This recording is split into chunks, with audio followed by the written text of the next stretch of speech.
Okay. If I heard you correctly, you are asking for my take on Peter Obi and the whole Obidient campaign, right? Okay. It's actually funny that you mentioned that, because a file arrived my desk earlier today and contained an estimate of the candidates from the Labour Party in this election across the whole nation.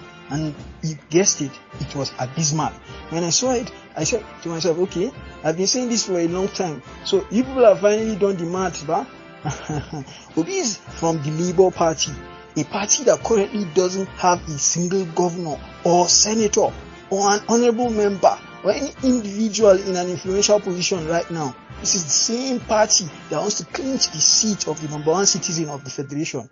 Okay, now they are going against two parties that together share the majority of the governorship and legislative positions in the entire country. Where's the logic here?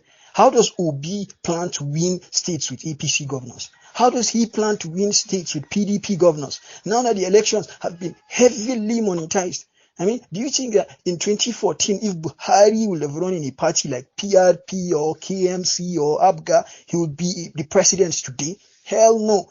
The way the polity looks right now is that Tinubu knows he will win. Atiku believes he can win, and Peter Obi knows for certain he is not winning nothing, neither, swipe, zero. And that's my issue with Obi actually. He has more than enough resources and therefore unfailingly knows he is not winning this thing. So why is he deceiving the obedient people? At this point, you really can't blame the obedient people. But obedience isn't always a good thing. Since you can be obedient to Satan, demons are literally obedient to Satan. Moreover, obedient is a term mostly used for children whose minds are currently being shaped. And this is clearly what the obedient people are today, like children. All that is involved is to obey. And Peter Obi has become more like a Satan, leading his people to disappointment. Instead of allowing these people to negotiate with the likely winners of these elections, Obi has carried them on a wild goose chase, which will end in utter failure and sadness. And he knows this.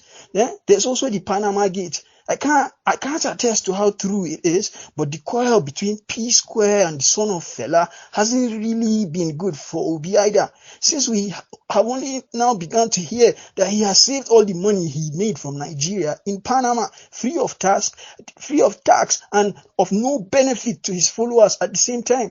I saw here on YouTube an elderly man claiming Obi should be given power because he's a good man and a kind man. And here are some of the things that the old man said that made Obi deserve the power, because Obi gave up his first class seat for the old man in an airplane, and also he welcomed the old man to a front seat at a burial. I laughed hilariously. Even Hitler must have done something like this at some point.